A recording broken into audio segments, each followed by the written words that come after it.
Inside Boxing's Throwdown. My name is Steve Johnson. My co-host Aurelio Martinez. We had some great fights this Friday and Saturday night, Aurelio. But first, from us here at Inside Boxing and Inside Boxing Throwdown, want to wish Happy Mother's Day to all the mothers. Absolutely. You know, we videotaped this show on Sundays, so today is actually Mother's Day, and yes, it is. And y'all go out there and enjoy your day. Hey, without moms, we wouldn't be here. You know what? And for real? Aurelio, for both of us who we lost our moms a while back, you know, it's especially a special day for us, for our wives and our daughters and granddaughters. So happy Mother's Day, you guys. Now let's get to some boxing. Let's talk about, first of all, Friday night on Showtime up there in Philadelphia, Pennsylvania. ShoBox. ShoBox, yeah. ShoBox. We had some really good fights on that card, but Aurelio, you know, the main event was Devin Haney and Menard for that vacant USBA lightweight title. But the undercard, there was a fight of interest where we had Joshua Greer Jr., actually Joshua Night Greer Jr., who he took on Glenn Dezurn. The main thing about Glenn Dezurn is, you know, everyone knew that he was a tough fighter, but, you know, his wife is Franchon Cruz. That's right. The only girl that has really been competitive to a point with Clarissa Shields several times, you know, and they've gone at it, and she's a good fighter. Yeah. But anyway, getting about the fight itself, Aurelio, I was pleasantly surprised with Night.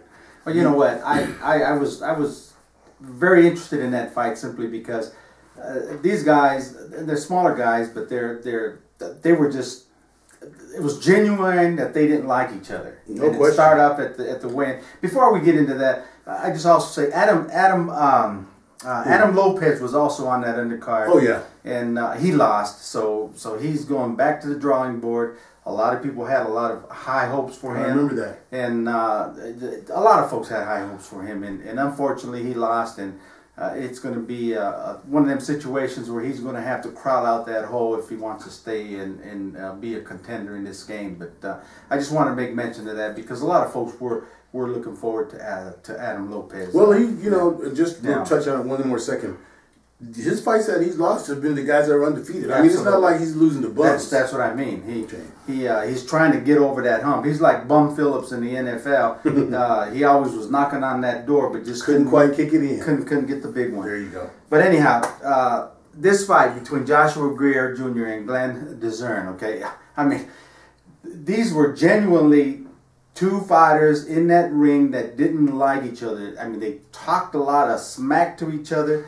A punch was actually thrown at the weigh-ins by Dezurn. And I mean, these guys genuinely just were going into that ring to knock each other out. I mean, it was a vicious mentality. So it was good to fight. It was good to see, and the fight lived up to its game. I'm gonna tell you what. It really did. I mean, it was a perfect fitting for the main event. And if you want to say so, you could say it overshadowed the main event because of the action. Oh, it did by far. By far, they stole the show. Each other, and as you said earlier, you know, Dezurn was kind of the bully. Yep. Okay. Yep. You know, he flipped, you know, Night over a couple of times, but Night put it on him. I'm gonna tell you, Dezurn was like the stalker. He came in and he was moving forward aggressively. He was using his weight, his shoulder. He was a bully. He was the bully in the ring.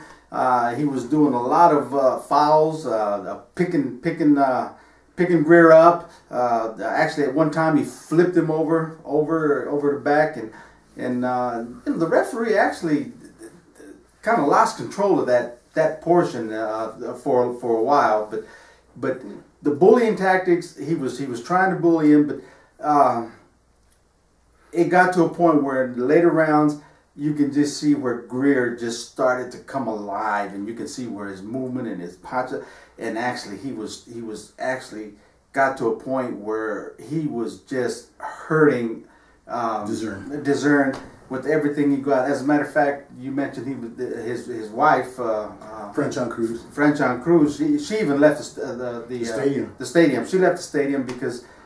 He was getting it put on him. I mean, there's no question. He was getting it put on him. He wasn't going to quit, though. Right, and credit to Barry Hunter, because he told him, you know, you could hear several times he told him, he said, hey, I need to see something, I'm going to stop this. But it was obvious that he couldn't go on any longer. And with all the heart, Dezurn, he didn't want to quit. But sometimes that's where it's the value of your corner. They have to save you from yourself. And you have to save the career. Yes. You have to save the career. All right, let's get to this main event where we had Devin Haney taking on shop-worn Mason Menard. Mason Menard now, Aurelio, for all intents and purposes, is just a lightweight gatekeeper. You know, Wade Beltran defeated him, and now with this fight here, he drops to that second level, in my opinion, of what's going on. Devin Haney, I still don't think that, you know, I'm not going to give him a lot of credit, you know, for this fight. I understand that he won. But I'm not going to give him a whole lot, you know. Really. Devin Haney, the guy's got talent. Okay, obviously he does have talent. Okay, he's got obvious talent. He's got talent. He's got speed. He knows how to stay at his distance. He's got the and Menard was just punching bag. A punching bag. A perfect opponent for him to showcase in his style, because Menard.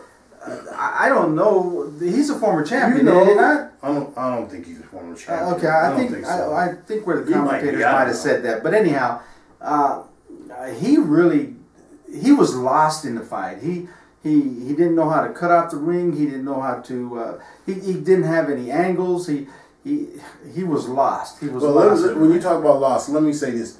The one thing I didn't like about Haney is that Showtime took the advantage to showcase some of his wannabe Floyd Mayweather attributes. Well, he's part of that team. I didn't care for that at all. He's only 19 years old. First thing he showed you is he even said, I want to have jewelry and cars like Floyd. He's 19 years old. He's driving around Vegas in a Rolls Royce. Okay, I hope it works out for him. But this has the same attitude of Adrian Broner and Gervonta Tank Davis. You know, they feed into this Floyd stuff. They want to be like Floyd, and that's okay if you want to be like Floyd. But these other things, it doesn't look well for him. I hope it works out for him, but we'll follow him. But he's definitely talented, no doubt about that. And Floyd, years ago, when we were in this training camp with my guy Donald Camarena on sparring, he had a fighter that I'm trying to think of what his name was. I think it might have been Terrence or something. And he was the same way. He was driving a Mercedes and had the same style of Floyd. But the problem is they lose it in their boxing when they get into the ring, when they get into that competition, where they get into contender status. Okay, and Haney is not in contender status yet. Okay, quite yet. I mean, you can buy a belt, you can do a lot of stuff in boxing. It's known in the history you can actually do that. But the truth of the matter is, sooner or later you're going to get into the ring with real contenders. Well, according to him, it's going to happen quick, because he said he wants his next fight to be for a world title. We'll see if Floyd's able to pull that out. I don't know if he's ready for that. We both don't think he's ready for that. But let's talk real quick. We got a little minute left about another fight that was on Friday night. That was on Bounce TV. Yes, for you guys, where we had up over in Las Vegas. You had Tony Harrison taking on Ishe Smith. I was shocked. I thought that Ishe Smith would handle this fight. Handle Tony Harrison easily. I really did. It went just the opposite way. It was a split decision, surprisingly a split decision, when it looked to me like Tony Harrison should have got this fight. Unanimous decision. There was no split in that outcome. The judge, I don't know who and I remember when they announced the judge's name, and he's actually a judge that's been judging a while. He's a recognized name. I just forget, but he was way off base. Ishe, he got worked. He got worked in that fight, and surprisingly, he lasted. And I'm saying he lasted. Anyone that saw the fight, he lasted that fight, because he got knocked down. I think it was the third round or so, but it was early. He got knocked down to the canvas, and Tony Harrison just worked him. It was no competition. Well, you could tell the way that Ishe got worked, because afterwards he said, "Hey, it was a tough fight." He said, "I thought I hung in there, and I hope maybe we can get a rematch." He wasn't sounding positive about he wanted a rematch or none of that. So it is what it is. He's an aging veteran, so he needs to understand that. Just like all sports, the game passes you. Age doesn't wait for anybody. Okay, and Ishe, as good as he was in his prime and stuff, sometimes it's time to let go. let go and take it. I got it. Now, we only have 16 seconds left in this segment, so we'll talk about what we're already done. We're going to stop here and go into our second segment where we'll pick up last night's fights up in Madison Square Garden in New York.